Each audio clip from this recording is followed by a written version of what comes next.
mind so wide awake, captured in the moment by the beauty all around her. There's nowhere else that she would rather be. Hello and welcome to How She Really Does It, the place where inspiration and possibility meet. This is Karen Motikaitis, and you can call me Karen. I'm a certified life and weight loss coach, along with being a Daring Way facilitator. And in 2006, I started the show and have hosted over 450 interviews through the years. Why do I host the show? For you.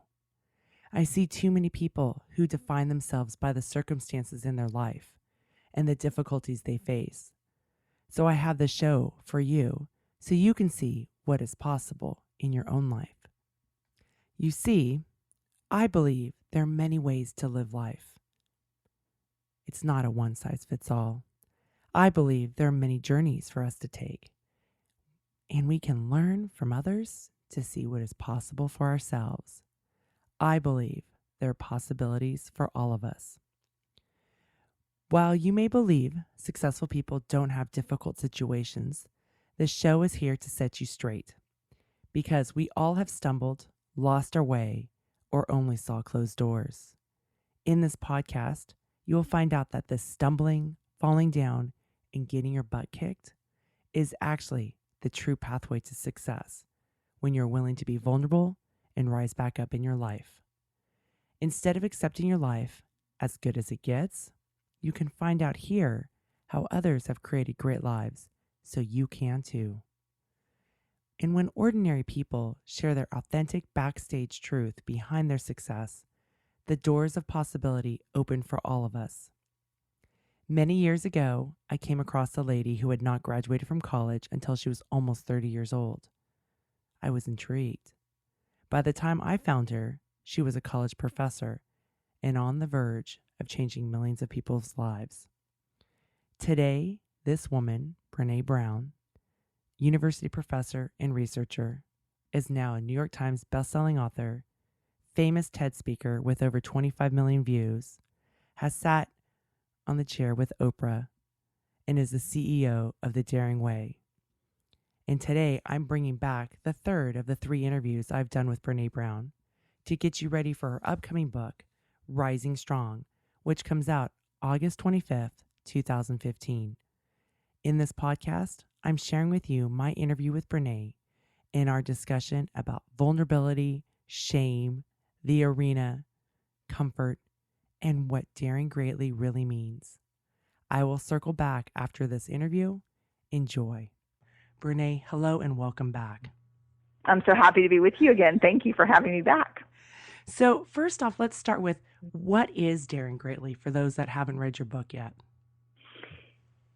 You know, I guess the best way to explain it is to talk a little bit about my inspiration for the book. Daring Greatly is a phrase from a Theodore Roosevelt quote. Can I read a little passage of it? Absolutely. Okay.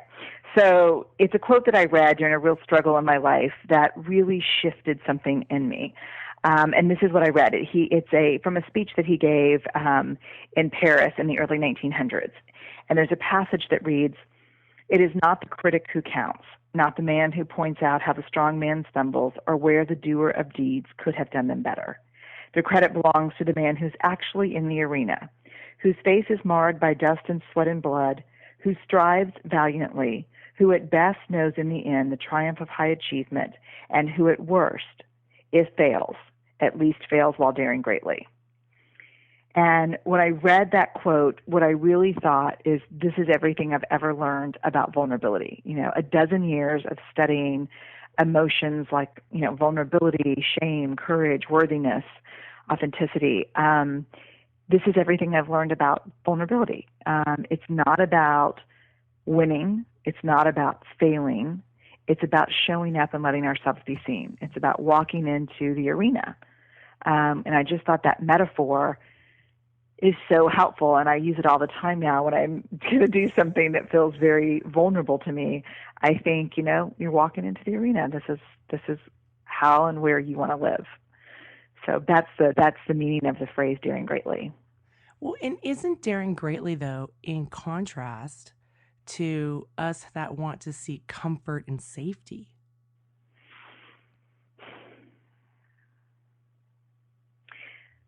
No, I don't think that's the case. It's a really good question. I don't think anyone's ever asked it of me. I don't think so because, for me, I'm really good at working and I'm really good at perfecting and I'm really good at hustling.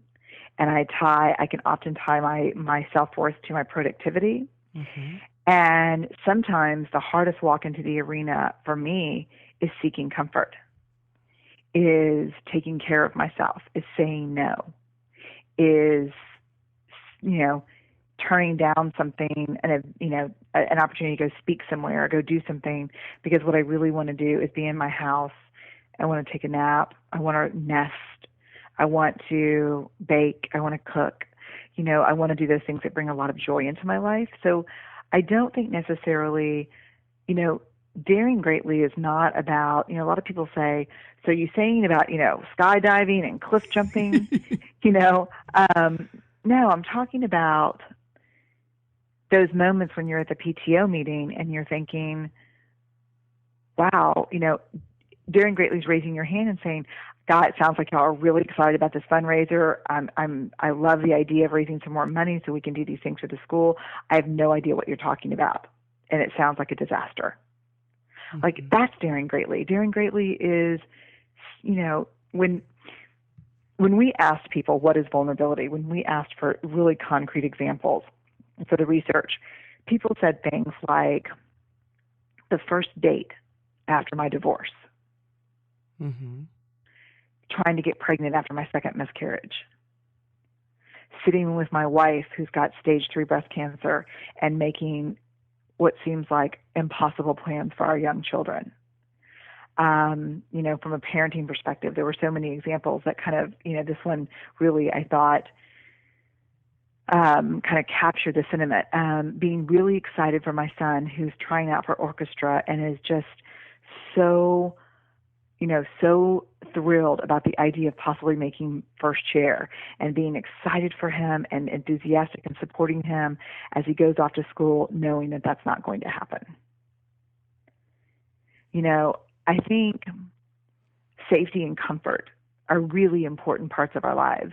And I think for some of us, they feel daring to take care of ourselves in that way. But I also think there are moments in our lives where we're called upon to be courageous, not heroic, but courageous, to show up and be seen in our lives. And I think that's what daring greatly is about. So I guess when I was thinking of comfort, like going back to your example of work for you, right? Mm-hmm. Isn't doing your work with the standards that you have, isn't that in a sense comfortable because it's something that you have a huge amount of evidence that you're good at it? Versus, maybe when you go into, I've heard you talk about this when you went to or maybe you talked about it on my show. That's where I've heard it. You went to a blogging conference for women, and after you were done speaking, you went walking around, and there was uncomfort there because there was the whole social things, right? The popular girl. So there was discomfort there. Speaking, though, may have been more in your comfort zone versus the social situations. Tell me where I'm wrong. No, you're totally, oh my God, nailed. That's me, complete introvert. Mm-hmm. And so I guess what I'm thinking is that, there are things that come really easy for me, right? Which may be perceived as challenging for other people, but it's the skill set that I've developed. And so I'm comfortable and I'm going to still reach and grow. But then there's the other part of us where maybe we don't want to reach and grow because we're afraid it's not possible.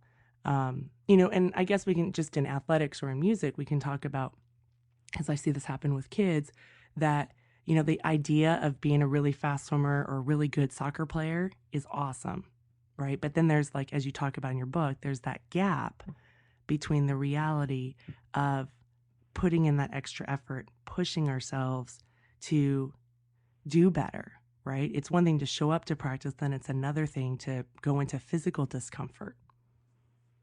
Does that make sense? It does make sense, and I think you're onto something that really is incredibly important and needs to be unpacked a little bit. I mean, I think,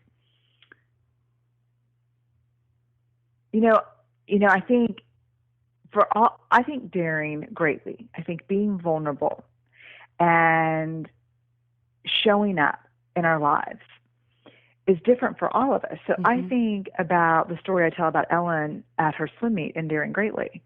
I mean, think for her, swimming the stroke that she can't swim well at all, knowing that she's going to be in the pool and kids are getting out. And I think showing up to that and trying. And I think that's daring greatly. And I think that was way past her comfort zone. And I don't think we have to do it all the time, but I think we do have to do it. I think if you're really comfortable in your job and you know that you do it well, I think that, and you work for me. And one day you decide, I'm really, just because, and I think this happens a lot, and you just point this out, just because we're good at it doesn't mean that it's not, that's not that we haven't worked to achieve a skill set. And you work for me, and you're thinking, I'm really good at this work.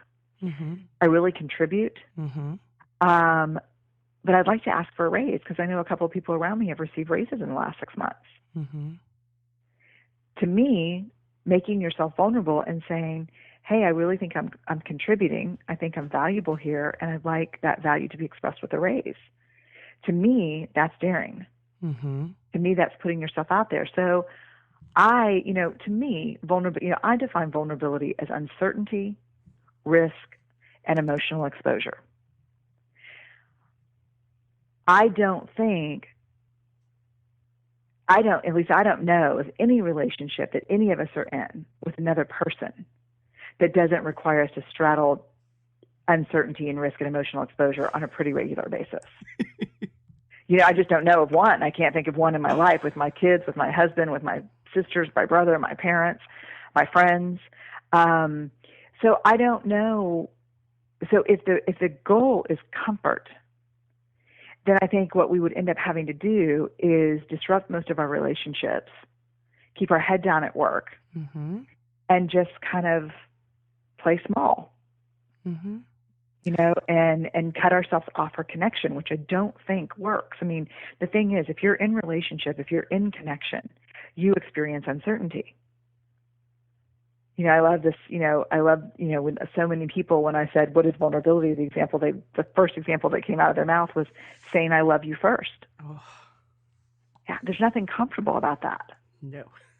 Right. And it can be heartbreaking. And many people told me really detailed stories of heartbreak that accompanied that dare. But I think that's the sauce in life. I mean, that's the juice. That's the part that brings, those vulnerable moments are the moments that kind of define our lives. They bring meaning to our lives. And so I think it's okay to seek comfort and safety, but there are many, many, many, many, many people who seek comfort and safety to the point where they're disconnected, they're lonely, or they're resentful. So isn't the kind of comfort and safety that you're talking about with, nesting, being at home, baking, engaging with your kids, resting, isn't that different? Isn't that more of a replenishing comfort and safety versus, for me, it is, versus yes, this other thing that we're talking about where it's more of an avoidance? It's, like I think about when I was in college and I didn't want to ever be vulnerable. So I decided that I was never going to get married and never have kids because if I did that, I would be safe. Right. Well, oh God, yes. Well, yes. I have kids, two bonus kids and two kids that, two other kids. So I have 4 kids altogether. And I went totally against that and went straight into vulnerability. Right. And to have a husband. So, but I really thought I would be safe. But then, and so that was my way of being comfortable. This would be safe. Let me just isolate myself. But then reality came into effect, right, where I let my heart reach more. And I went into tremendous discomfort and vulnerability the past 20 years. It's been great, the most rewarding thing, but it's been hard. Yeah, so I wonder if the comfort that you're describing is what I would call, like in my book, in my research, disengagement.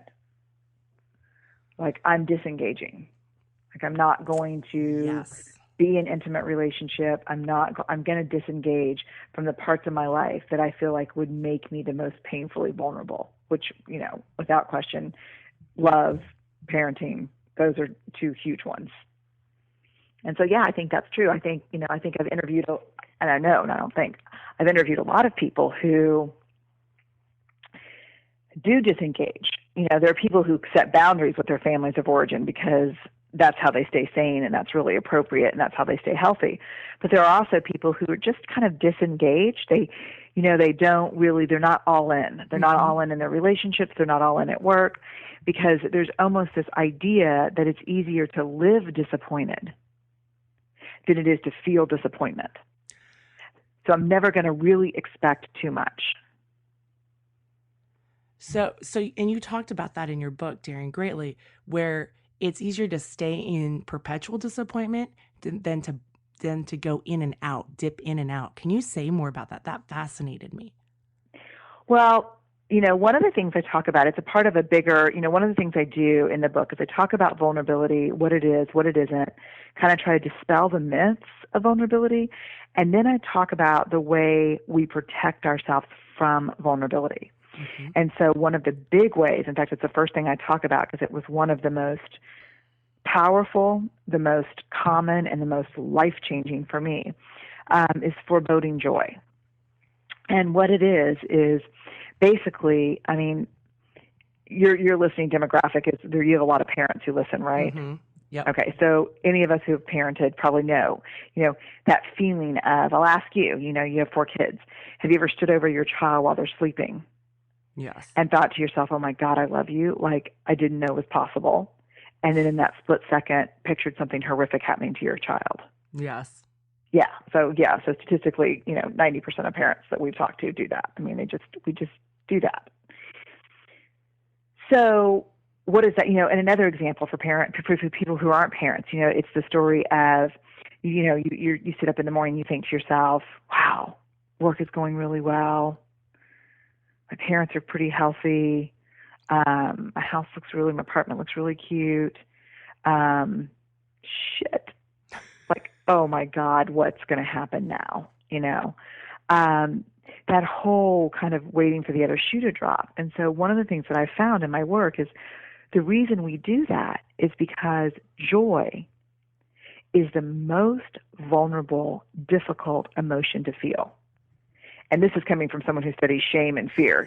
I study some hard ones. So when I say that joy is tough, I'm not kidding around. It's tough. And so what we end up doing is in those moments when things are going really well, or we're kind of there's a wash of joy that comes over us because we see our kids do something, or we look at them, we look at them when they're not looking at us, and we think, oh God. I think what we're trying to do is beat vulnerability to the punch. We're trying to say, look, vulnerability, I'm not going to let you catch me off guard and hurt me, so I'm going to dress rehearse tragedy. Mm-hmm. I'm going to prepare myself for all of this goodness to be, pulled out from underneath me like a rug. And so I think we end up doing is we end up squandering so many of the joyful moments in our lives out of the fear of, if we let ourselves actually feel it, we're going to be more hurt in the long run. And so that's on a kind of we found it on a kind of a continuum, all the way from people like me who I will literally in my head dress rehearse tragedy. I will literally be looking at my kid, become engulfed by this love and joy, and then push it away by picturing something very horrible happening. But then there are people kind of on the other side of the continuum who may not dress rehearse tragedy, but they kind of never get too excited about anything. Mm-hmm. I remember one of the stories that I tell in the book is about a man who said, I never really got too excited or too disappointed. I just kind of, if it was a good thing, I thought, well, something bad will come along and even that out. If it's a bad thing, we'll get better eventually. And he said, I thought that would keep me from feeling hurt and disappointed and grief.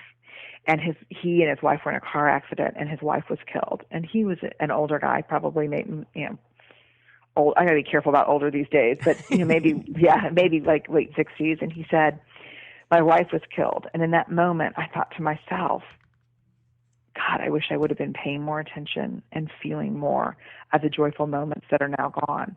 And he said, the commitment I made to her when she died is I'm going to fully feel everything in those great moments with my grandkids, or in those moments when I'm staying on the, on the edge of the Grand Canyon or whatever it is. I'm going to absolutely let that terrifying kind of joy wash over me and think, God, this is amazing.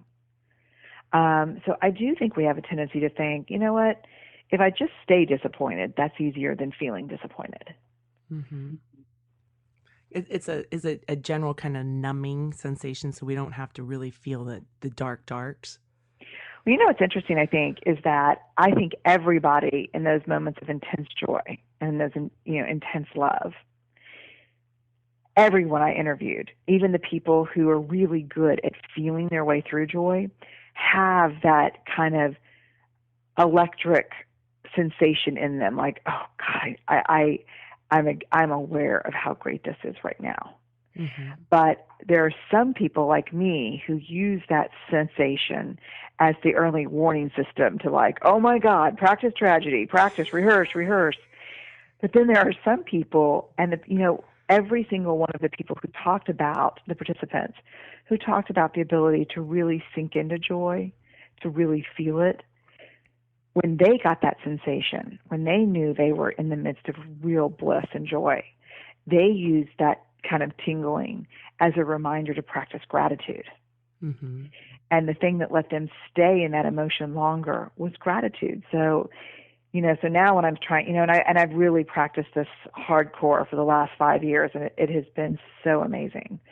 So when I am seeing over my kids now, and I am engulfed in that feeling of just wonder and enchantment, and I feel that creeping, oh boy, I just say out loud, I'm so grateful for them. I'm so grateful for you. I'm so grateful that right now, right this minute, you're just right here with me. And I think that's what allows us to stay in the joy longer. So instead of making that the negative stuff that comes up mean of, oh my gosh, I need to prepare for tragedy and I'm not prepared enough, you use that as a reminder then to, what can you appreciate? What can you be grateful for? Yeah, because, it's one of the big research commitments I made doing this work, that I would never talk about joy without talking about gratitude, because in 12 years I've never interviewed anyone who talked about the capacity to hold space for real joy who did not practice gratitude. Wow. And I don't mean, had an attitude of gratitude. I meant practice gratitude, like did something tangible that you could point to mm-hmm. and call out. Mm-hmm. Either kept a gratitude journal, said what they were grateful for out loud. We say grace at dinner every night, and now we go around the table after grace and we say what we're grateful for the day. Some people do it at tuck-in, some people, mm-hmm. but we need to do something. Yeah, no, when I started that, my youngest Elle was, I don't know, she was pretty young, I think 6, where we say what we're grateful for the day. And it has to be that day. It can't be, oh, I'm grateful that my birthday's coming up in 2 weeks. Right. I started it, and then the next day she's like, oh, Mom, we need to do what we're grateful for. Like, she really liked that ritual, I guess. Oh my God, yeah. My kids are the same way. Like, sometimes we're flying through grace and dinner because, we've got soccer practice and piano and we've got to do homework, and we'll just be like, we sing we sing grace, and like when we're done, we'll start eating. My kids will be like, forks down. What are you grateful for? I think it instills them with a sense of something important and safe, that we're going to be okay, that there are, even in the midst of hard times, if they had a mean girl issue or something, at school, it's still good. Okay, so my question is that when this wiring comes up, right, and we go into the negative and we're like, oh, I have to practice tragedy, right? I have to be prepared. I mean, at some point, aren't we just prepared enough for the bad things to happen? I think a couple of things. One is, I don't think we can prepare. I think, I've had the honor of talking to people who've had those experiences, who don't don't have to, think about them and pretend what's going to happen because they've experienced them. And, and I think one of the things that's very clear, which makes total sense to me, is there's nothing you can do to practice or prepare for those phone calls or those moments. Uh-huh. Well, that's a good point. There's just nothing we can do. But what we can do, and what we certainly do, is we do squander the joy that we need, that fills us up and revitalizes us and restores us. We can squander that joy in the process of trying to be prepared. Mm-hmm. And, I think joy is very additive in our lives. I think if we stay present for it and manage the vulnerability, they're just so vulnerable to let ourselves feel joy, which is another reason I think, people who say I don't do vulnerability, or people who push vulnerability away, also push joy away. Mm-hmm. And so I think joy is restorative. I think it's additive, and I think all those moments that we acknowledge it and let it wash over us and we soften into it, I think those stack up somewhere in our lives. And when hard things do come, we're not less devastated or less sad, but I think we have more bounce. Mm-hmm. Well, don't you think we have, not that we can never prepare for the worst, but we also have evidence that we can get through. We are resilient. Yeah. Well, I do. I think joy and accepting joy is a huge variable in resilience and what we know about resilience. So are you saying we need joy then for resilience? No question. Oh, no question in my mind. So that'd be a reason to embrace joy. It is. I think it's, yeah. I think, yeah. Like, yeah, I know for some of us who are like a hard sell, I'm like, oh, okay. I need it to be resilient, and I'll put it on the to-do list. Yeah, that's good enough for me. I got it. I'll do it. Otherwise, it's just frivolous. Yeah, then it seems like, oh, yeah. That's self-indulgent, that joy stuff, But if it's to make me resilient for tragedy, then I can do it. Right. Oh, it serves, it's got a productive outcome. Count me in. I'll measure it. I'll start a metric. Yeah, I get it. Oh, God, that's so uncomfortably me. Myself included. Okay. Well, no, and that's really interesting. Why is it so hard for us to lean into vulnerability? I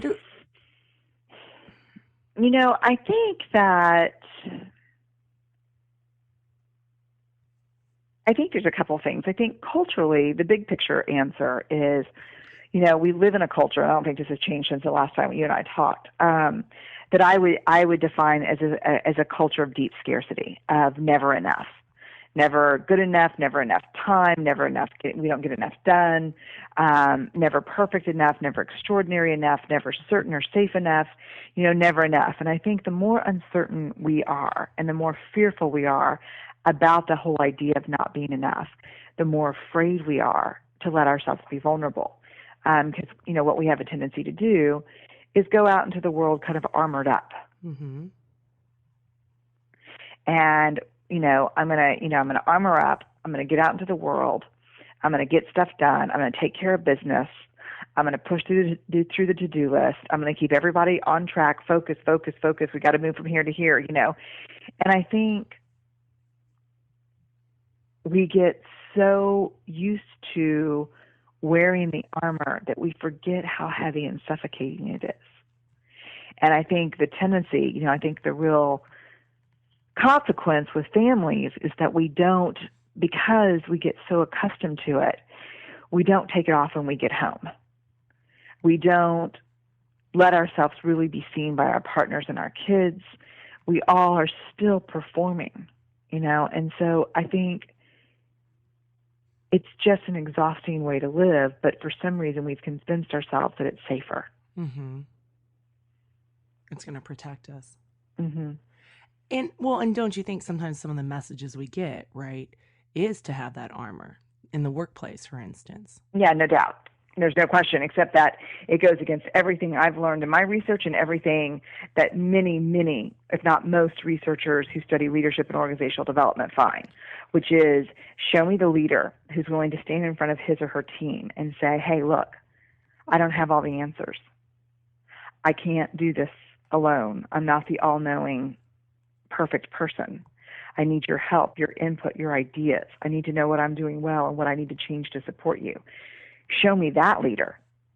And I don't care if it's a CEO of a Fortune 100 company. I don't care who it is. Show me that leader, and that's the leader people will follow into a burning building. Mm-hmm. We just know that people are, really, really hungry for authentic, honest leadership. We don't want to be led by people who are infallible and perfect. We want to be led by people who let us see them and share stories and connect with us emotionally. We want to see ourselves reflected back in the people that we want to be inspired by. And Brené, isn't there a gap, though, between wanting that kind of leadership and then actually having that kind of leadership out there in the workplace? Yeah, I think there's a gap. I think there are some extraordinary leaders who do it. Mm-hmm. And I think there are some who are absolutely trying. And I think there are some who don't buy in at all, who just believe my job as a leader is to be all-knowing. Mm-hmm. And I think the consequence of that is disengagement, distrust, and a huge paucity of innovation. Because if you're perfect and all-knowing, then there's no way in hell I'm going to put my new idea, which kind of seems far-fetched and crazy, on the table. Mm-hmm. Because why risk my neck? Right. Why risk my neck in a culture? If you're a leader who believes in that, then the culture for sure is going to be one of perfectionism, competition, and so you in those environments, you rarely see innovation. Okay, so if you're not a CEO, say you're just one of the people that work there, right? Mm-hmm. And how can one be vulnerable if the leadership's not vulnerable? Do you need to go I think it's really tough. So you need to go find a new environment? Yeah, I think it's really tough. And I think the way people protect themselves, just like we protect ourselves from the emotionality of life by disengagement and, living disappointed, is I think people disengage at work. They do what they need to do to get by. Sometimes they'll even achieve, but they're just not all in, and they don't bring their whole selves to work, which is what we really need right now. We've got big enough problems across every sector of this country Mm-hmm. where we need people to bring all of themselves to work and show up in profoundly important ways. Mm-hmm. We need their ideas. It was interesting because when we interviewed HR professionals, and we asked, one of the questions I asked often over and over was, when you're doing exit interviews with a person, with talent who you really hate to be losing, what's the biggest reason people say they're leaving? And I thought it would be, a better salary, or, and this is not people who exit interviews of people who, they're glad to see go, but people that were thinking this is a loss for our company. And the biggest reason was lack of feedback. Mm-hmm. But doesn't that go back to the comfort thing? People don't give feedback because it's more comfortable just to not than it is to give feedback. Risk, if you're the employee or an employer, right? You've got litigation concerns. You've got, what if my employee takes this the wrong way, right? There's all kinds of fears that come up when you're the employer about giving feedback. The employee can have fears of, oh my gosh, if they tell me that I'm weak at this, does that mean I'm going to lose my job, right? Depending on the mindset of the actual organization, the workplace. But I think the bigger issue, for leaders around giving feedback is not the fear of litigation, but it's the fear of being vulnerable, because you cannot give good feedback, meaningful feedback, unless you show up with the same level of vulnerability that you expect that employee to show up with. You cannot give good feedback unless you are willing to hear part of the story that you maybe didn't know, unless you're willing to hear and own your part, unless you're willing to hear and accept and understand that there's a bigger picture at play. Giving feedback should be as excruciatingly vulnerable as receiving it. And so we go back to the all-knowing leader who sits down in a very kind of didactic way and says, here's what you're doing well, here's what you're doing wrong, and, here's what we need you to change, and good job on these. That's not feedback. Mm-hmm. I think one of the things I do in Daring Greatly is the people who said, I'm really good at giving feedback, I show up vulnerable, here are the things that work well for me. I took them and I made them into a checklist. Like, here's the engaged feedback checklist. You need to be able to have all 10 of these things in place before you're ready to give feedback, Mm-hmm. which is, you're willing to sit down next to someone, then, as opposed to across from them. Mm-hmm. You're willing to put the problem, with both of you, not between you. You're willing to be vulnerable and be as open as you expect them to be. You're willing to listen, own your response. It's feedback is not a one-directional process like most people experience it. Mm-hmm. I love the sitting on the same side of the table instead of putting a physical barrier, right? It's being on the same side of the table as the person. I love that part. When I was reading in your book, I was like, oh, that's really, really good. Because isn't that almost like showing you, look, we're in this together? Yeah, it's a huge part of my training as a social worker. As a social worker, if someone came into our office, even if we had an office set up, which would be unusual, but if we had an office set up where there would be a desk between us and the door coming in, we would never have a conversation with someone from the other side of the desk. That just violates every principle that we're trained in. We would just never have that thing between us. That thing that is totally leverages and exploits the power differential in the room. Mm-hmm. It's just you can't communicate like that. Or you can communicate like that, but what you're communicating, no matter what you're saying verbally, what you're communicating is, I have more power than you, I have more control than you, and here's how this is going to happen. Mm-hmm. And I think the same true is for parenting. I think when I sit down with my kids to share some concerns or, let them know what I think is going really well, I sit with them. I don't sit across from them. I sit down next to them, usually on my couch, and, we just kind of turn knee to knee and talk about something. But I also have to try to get myself in that mindset, that checklist mindset, even before I talk to my kids about something hard. Mm-hmm. Yeah, no, I liked your checklist. Your parenting chapter scared me before I went to go read it. I was like, oh, do I really want to read this? And then I think about, that when I was thinking about sitting on the same side of or sitting next to them, the same side as the person. And I thought about it with my daughter who's in 7th grade, Mia. A lot of times she's sitting at the island and then I'm on the other side just talking to her. And so now I have to figure out, because I'm not sitting on the same side as her, right? Because we've got the island in between us. I don't know, because, I don't know. Sometimes I think the island's helpful because we have an island too. And sometimes I think, sometimes I have the most, it depends, if it's a feedback conversation, that's one thing, than just debriefing the day. Mm-hmm. Like we debrief the day across the island. Yes. We debrief the day. Sometimes the best, most intimate debriefings I get from my kids often is when I'm driving. Yes. Yes. I think, when I walk to the edge of Ellen's bed and look straight at her and I'm facing her and I say, hey, I want to talk about your day. She gets terrified. She's like, oh my God, did something bad happen? Or, where we also have some of our most, deepest, most meaningful conversations by 13-year-old Ellen and I is playing ping pong. Mm-hmm. We have a ping pong, table in our game room. We could play ping pong for an hour. And it's just, and so sometimes I think that's very helpful. I hear parents all the time say, yeah, my son tells me everything when we're shooting hoops in the backyard. Mm-hmm. So, but I think it's the feedback piece. When there's something I need to share with you and I've got a concern, or when, it doesn't have to be just corrective feedback, which is, a very kind of organizational word, but it can also be just, I want to let you know what I'm seeing and I've got some concerns, or I want you to know what I'm seeing. I think it's really great what you're doing.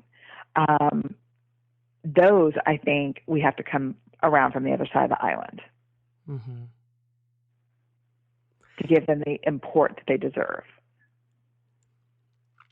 Now, so with what does vulnerability look like in the terms of family when it comes to our own concerns or fears? Say more. So, okay, so parents are always worried about how their kid's going to turn out, right? So Right. my question Yes. is that, Here. yes, is, is, is that being vulnerable when you're conveying those fears about what your child may or may end up to be?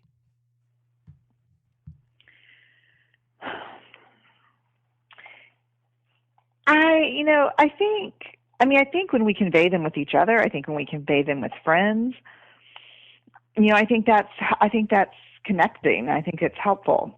I think there can be a form of that.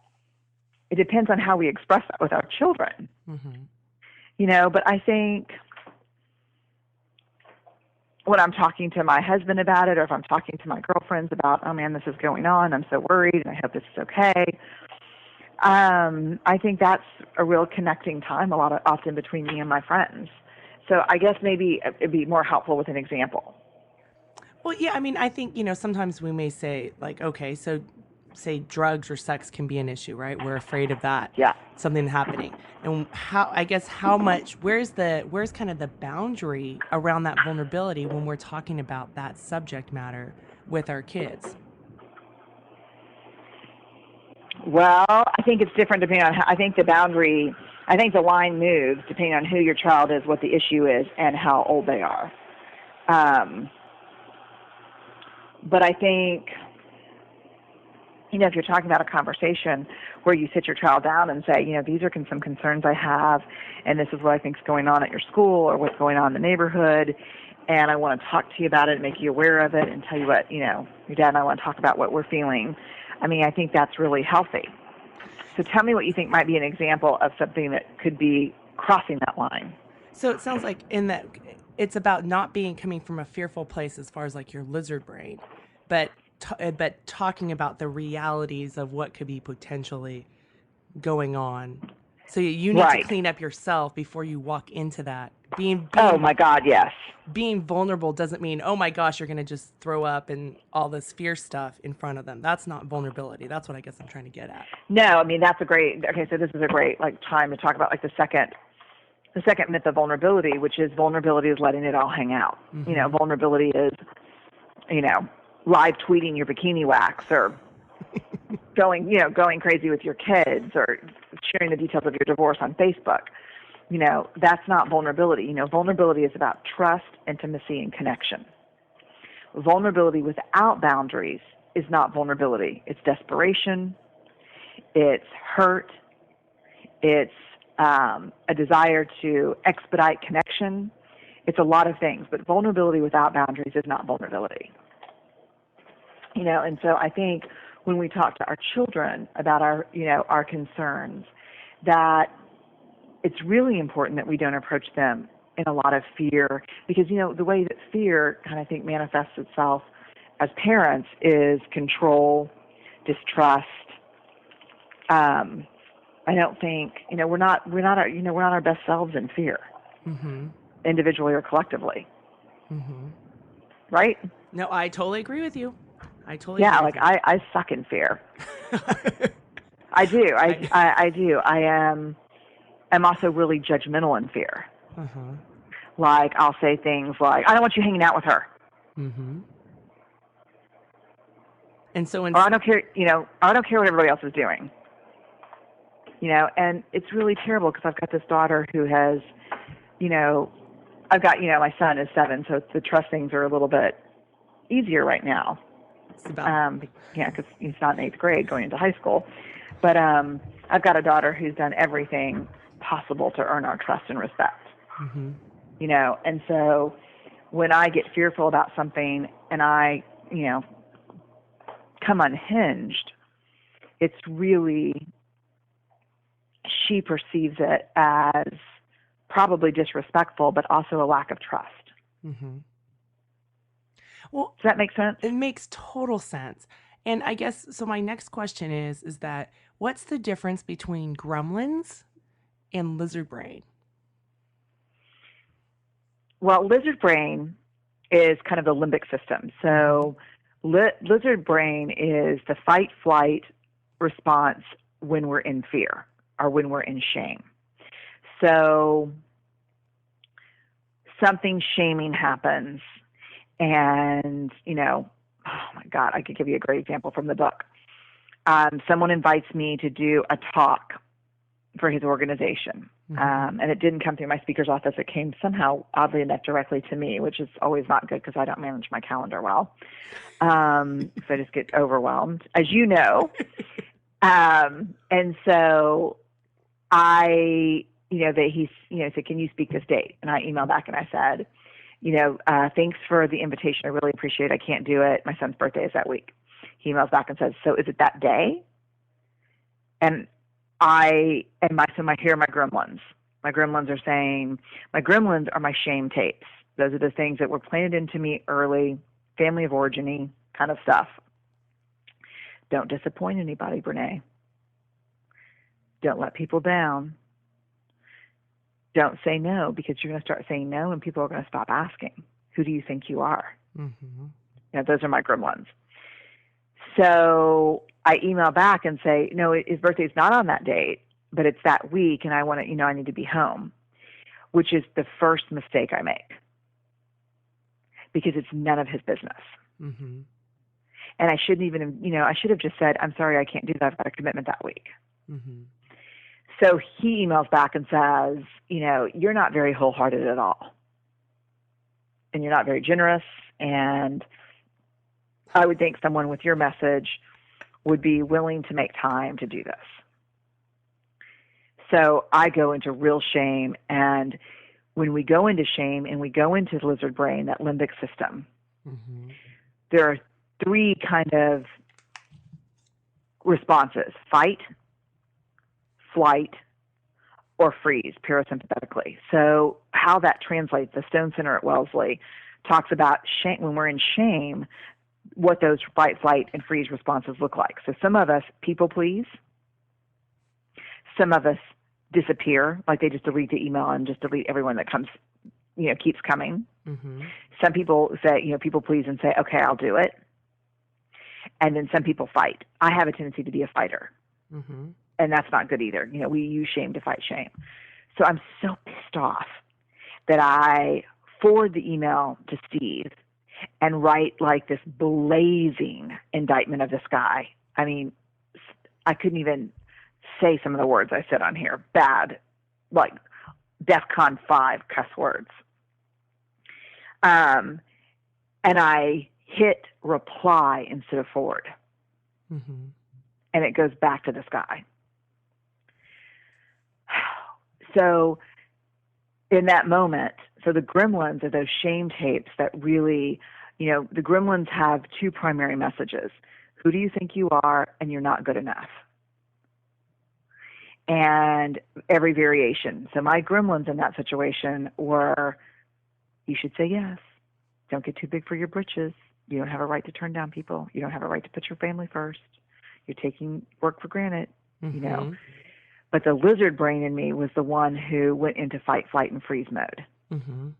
And so, so the hard thing is, to be shame resilient, we have to not only be aware of what the gremlins are and how they got there, we have to be very aware. Like, I violated the number one thing I know about myself in shame, which is when you're in shame, don't talk, text, email, or speak.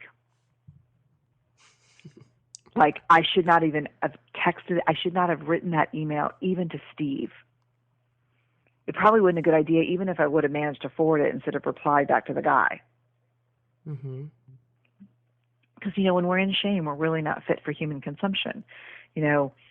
Most of us need 15, 20 minutes to get back on our emotional feet before we can make really good decisions. And that's those of us who've practiced shame resilience for a while, who've started to realize who we are in shame and what it looks and feels like, so we know how to get out of it. Does that make sense? It makes total sense. Yeah. So the gremlins are those kind of messages of not good enough. And we all have different ones. So the gremlin's the messages, and then the lizard brain is how we react. when we're in that place, when we're in that Exactly. place of shame. And so, like when we are talking about being vulnerable with our kids, we want to clean up the gremlins. We want to clean up the lizard brain and not come in and react. Maybe our child did something and then come in and react and from a place of being in our Right. lizard brain. That's right. Because that's not vulnerability. No. And we are the most likely to shame others in the moments when we feel that when we're in lizard brain. Ooh.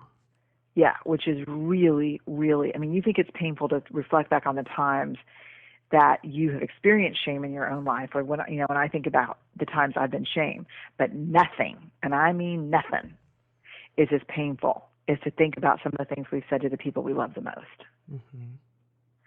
And if we think about when we said them and why we said them, what we'll find is that we were in our own shame spiral. Mm-hmm. Yeah, and we have a tendency to really discharge on our children. Okay, so that now leads me to this new question. Uh-huh. So when we are with somebody who is in their own shame spiral and they are coming at us, how do we protect ourselves?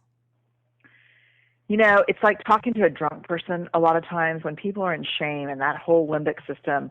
The problem is, if you're listening and you're trying to figure this out in your own life, like if you kind of touch your forehead or swipe your fingers across the front of your forehead, that's kind of your prefrontal cortex. That's where we think, rationalize, organize, analyze, do our learning, make good choices.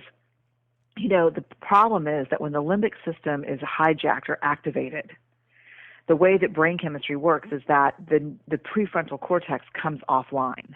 Mm-hmm. They don't work together. It's not like when something shaming happens, we think, oh, a warm wash of inadequacy has come over me, and I'm feeling small and less than, and my responses right now are not going to be proportional to what's happening. Mm-hmm. That's not what happens. I mean, I can give you a great example. I can give you the example of people who tell me that they're watching their son, at a soccer game, and, he's playing goalie, and he misses the ball, and a goal goes in, and then he misses a ball in the next quarter, and a goal goes in. And then all of a sudden, mom or dad go crazy. What are you thinking? What are you thinking? Come on, show up. That's your house. Guard that. Come on. I mean, that whole thing, which I'm sure you've never seen. Like, we have parents ejected in our So do we. club. Yeah, in our club travel soccer that my daughter plays. And so what is going on? And a lot of time what's going on is parents are in their own shame. Because let me tell you, there's nothing more uncomfortable than sitting on the sideline when your kid's playing goalie. Mm-hmm. Or when, or your child, scores a goal, but accidentally in the wrong net for the wrong team. I mean, it's like, those are hard moments. And so if we're not clean, if we're not clear, if we've got our self-worth tied to, how our 9-year-old is performing on the pitch, then, we're very dangerous in those situations. Like, and I'll give you an example. My son was playing his first, it's probably not a semester, season, yeah. This is the problem with being academic, is I keep time still in semesters. His first season of Little League baseball. And he was doing really great and felt really comfortable. It was the pitching machine, and if you 3 strikes on the pitching machine, they bring the tee out, still no score, keeping score. Really the first kind of entry-level Little League. And so it was his turn to bat, and I was, not comfortable. I was feeling very vulnerable and very nervous, as was my husband.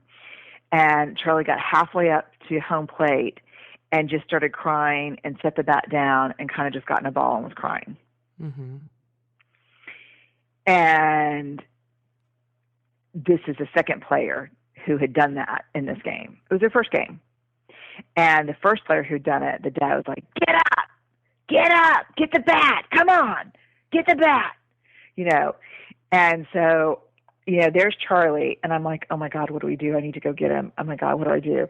So he said, you just sit here. You let the coach handle it. The coach is great. The coach, we just had the best coach in the whole world. I mean, just father of 4 boys, was a pitcher, I think at Harvard or something, serious baseball player, but just really for love of the sport. That's what he believed in when they were this age.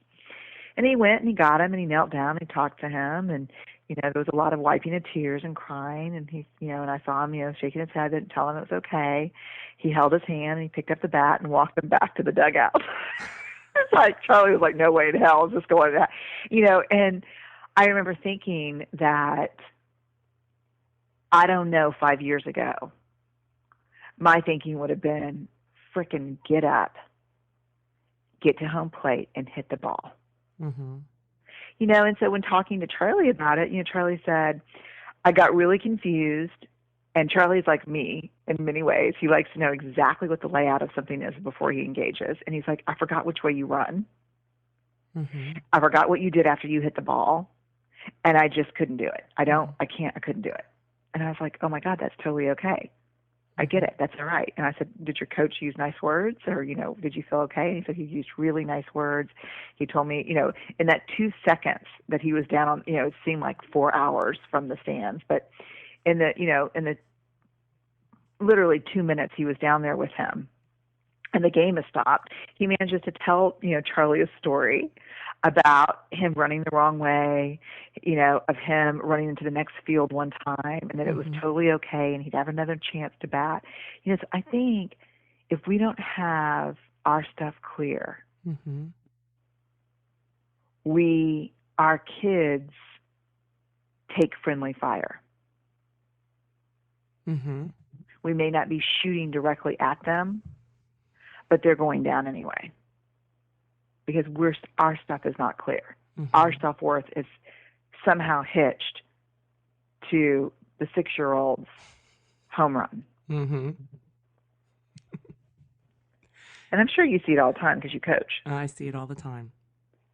Yeah. And that's why, sometimes I have to put myself in a trance, because I was not raised like that. I was raised by, I don't think my dad could have made it through a single game now that there are new rules about parents yelling and coaching from the sidelines. My dad was super out of control in a lot of stuff. And I had that some of that is, as hard as it was for me growing up, and as painful as it was at times, I think it's still the wiring and it's still my default place sometimes. And so I think if we don't get who we are and where we come from, it's really funny too, because now my dad goes to my kids' games and he paces behind the row of chairs at the soccer game. And he's like, I got to go to the car, sis. He calls me sis. And I'm like, what's wrong? And he goes, there's too much pressure on these kids. They're kids. There's too much pressure on them. I'm like, who are you? I was like, Dad, do you remember? He's like, I don't know what was happening back then, but there's too much pressure on these kids right now. This should be fun. No, I don't even know why they're keeping score, damn it. So he's come a long way. but yeah, I just think one of the things that I've learned from the research that is so helpful for me in those moments, and one of the ways I pull myself out of lizard brain, is I always think to myself, it's not my job to get him ready for varsity baseball in high school, or to make sure that my daughter makes the A team in soccer. That's not my job. Is to make sure they know they're worthy of love and belonging. That's my job. And so I'm sure I was sitting in the stands. Are you a Harry Potter person? No, but I can go with it.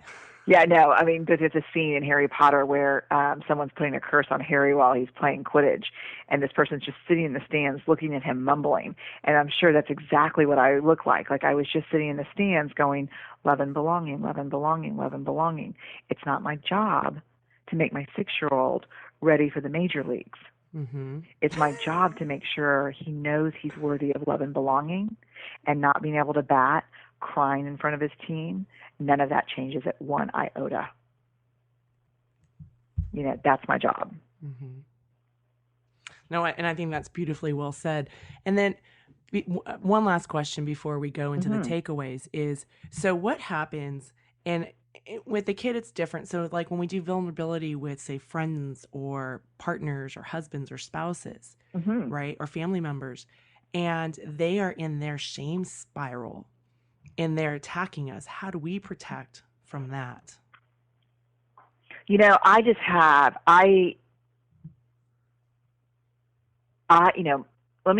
so can I combine this answer with a takeaway? Yes. So the men and women who have high levels of shame resilience share 4 things in common. And this was across, 11,000 pieces of data, 12 years of research. They have 4 things in common every single time. One, and I'm just going to talk about one of them as a takeaway, is men and women who have high levels of resilience to shame know physically when they're in shame. So, for example, I'll ask you, if something shaming happens to you, what's your physical symptomology? What happens to you physically when that's happening? I start to shut down. Okay, you start to shut down. What else is happening? Tell me about your body. What's happening in your body when that happens? It gets tense. You get tense. What else is happening? I start to feel heavy. You start to feel heavy. What else? My stomach gets tight. Okay. So for me, and I can rattle mine off just because I've been doing this for so long, so I have almost everything you just named. Mm-hmm. But I can tell you exactly what happens. Time slows down. I get tunnel vision. My chest gets hot and red. My armpits tingle, and my mouth gets dry. If I were driving down 59, a highway in Houston, and an 18-wheeler in front of me jackknifed and I had to slam on my brakes, it's the exact same response that would happen to me in the car. Time would slow down, I'd get tunnel vision, my mouth would get dry, my armpits would tingle. It's super important for us to recognize when we're in shame for 2 reasons. One, we just talked about, like when I'm in shame, I have walked away from my children. I have walked out of a faculty meeting. I've walked out of my boss's office. I've walked out of work with clients, with research participants. I know when I'm in shame, I know what it takes to get back on my emotional feet. I'm probably going to cry, and I need probably 10 minutes, and I'm going to have to do a lot of serious praying, and I'm going to have to be by myself to figure out what's happening and why. The other thing it's really helpful for is if I'm talking to someone and I start getting that symptomology, which is basically trauma symptomology, Mm-hmm. If I can get out the words, this is not productive conversation, I'm walking away, I will. If not, I just turn on my heels and walk away. Because my tendency in shame, depending on who I'm with, is to come out swinging. Mm-hmm. And there's very little that we do when we're in shame that's productive or helps us move through it. Normally, what we do when we're in shame exacerbates our shame. And so one of the takeaways is if you really want to get some great awareness as a leader, as a parent, as a partner, really think about what is your symptomology with shame. Does your heart race? Do you feel like, what is your symptomology? Because every man and woman I've interviewed who can really, the whole idea of shame resilience is to have something shaming happen and not go down. Mm-hmm. To actually be able to move through it constructively in a way that aligns with your values, makes you feel proud of the way you handled it. And in order to do that, the reason why, when I realized I hit reply instead of forward on that email, I knew I was in shame because all that physical symptomology. So I closed my laptop. I did, because he emailed back in 20 seconds, and I didn't want to, I didn't need to see that then. Mm-hmm. Closed my laptop. I walked around in circles around my house. I started breathing, and I started saying, "Oh my God, reach out, reach out, reach out, reach out." Because shame, this is the other takeaway. Shame can't survive being spoken. Shame needs 3 things to grow exponentially: silence, secrecy, and judgment. So when something shaming happens, or when we're feeling like we went into the arena and got our ass kicked and we're thinking, why did I do that? Why did I ask for that raise? Why did I raise my hand? Why did I say I love you first? Mm-hmm. The counterintuitive but life-saving thing to do is to reach out to someone we trust and tell that story. To pick up the phone and say, "Oh, Corinne, it's Brené. do you have a second? I'm just in a shame spiral. I've got a total vulnerability hangover right now. And then to share that story, because once we share it, shame can't survive. And if you respond empathically to me, if you say, oh my God, I've done it. I've done that email thing. I've done that. It's so dangerous. Oh my God, I've done it. You know what? You're not alone. If you use email, that's going to happen. And that would feel like empathy to me. Like if you said, oh, Brené, I embrace your want, I would be like, oh God, gross. But if you were like, holy crap, I've done that, I was like, oh, she gets it. And the moment empathy touches shame, it dissolves.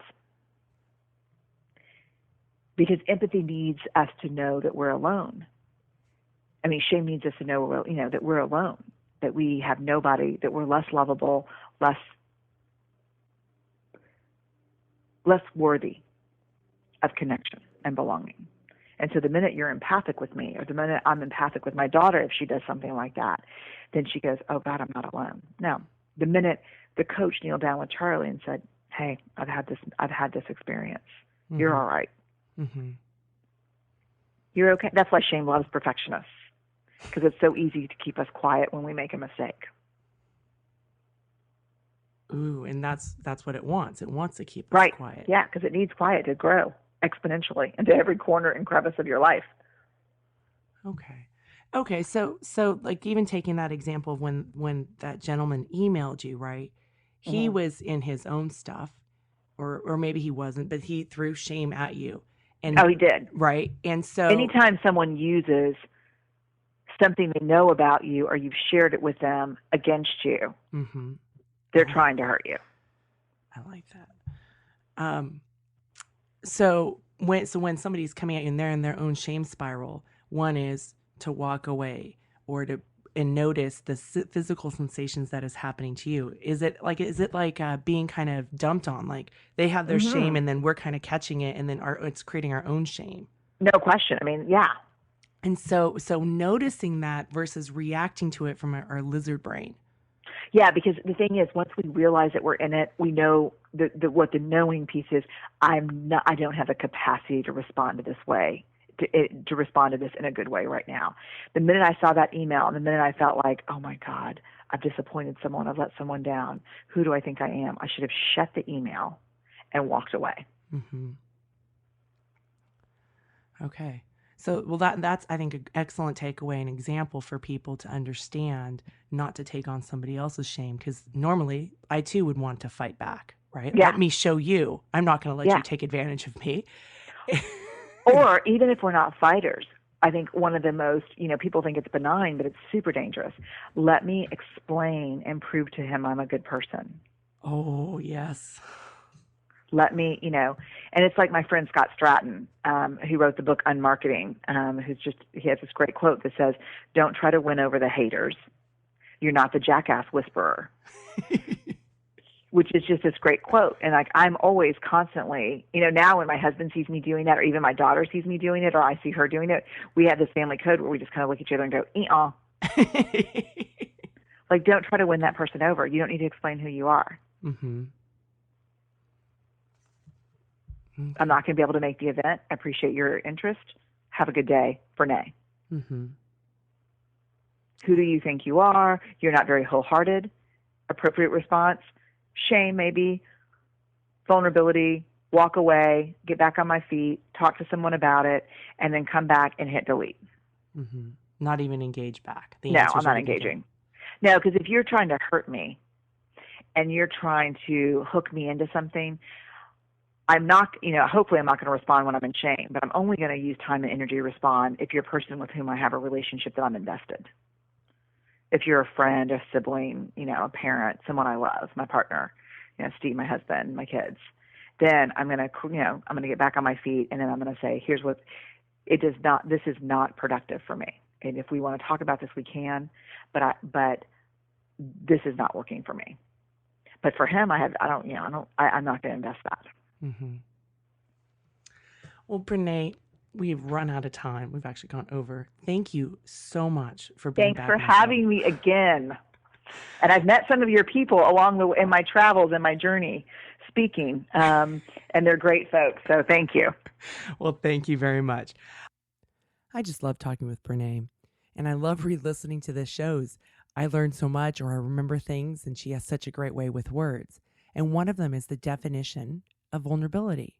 Vulnerability is uncertainty, emotional exposure, and risk. Uncertainty, emotional exposure, and risk. And when I go and give talks or facilitate workshops or work with my clients in the Daring Way coaching program, one of the things that my clients or the people I work with often say is they don't like any of those. Here's the thing. Vulnerability is the pathway to living wholeheartedly. It is the pathway. We must go through this. And then also remember, while we don't want to feel shame, we can't become resistant to it.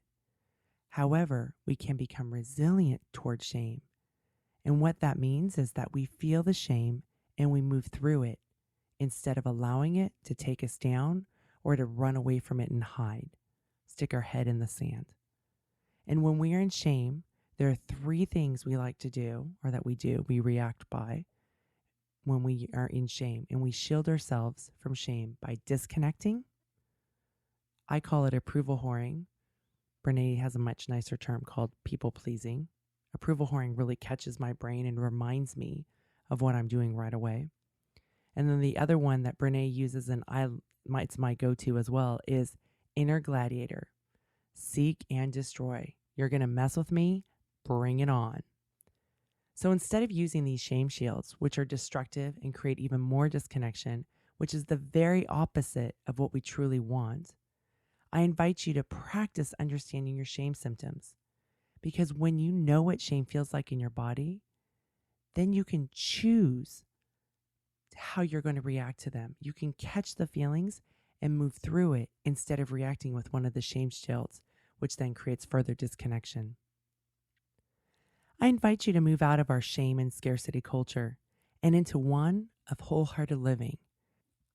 According to Brené, when you live wholeheartedly, your experiences of shame are still painful and challenge your sense of worthiness. However, they can also lead to deeper self-compassion, empathy, and authenticity. If you're listening to this show in September of 2017, I'm going to be opening up a new group coaching program this fall. It's called Enough. I'm a master certified life coach and a trained Daring Way facilitator in Brené Brown's work. And for the past few years, I've worked one-on-one with clients as they did their shame work Brené discussed in the show. My clients worked on loving themselves, practicing self-compassion, and cultivating belonging in their life while letting go of perfection and the voices of you're not enough. Do you have the voice of I'm not enough? I'm not good enough, I'm not pretty enough, thin enough, strong enough, smart enough. In this group coaching program, we will remove those voices as you move towards your worthiness, self-love, and self-compassion. If you're ready to finally let go of your story of not being blank enough, you will want to be a part of my new group coaching program. Go to the link in the show notes and sign up to be the first to know about my Enough group coaching program. Thank you so much for listening. I'm smiling big for you. Early morning, fog is lifting. She's in a rowboat on a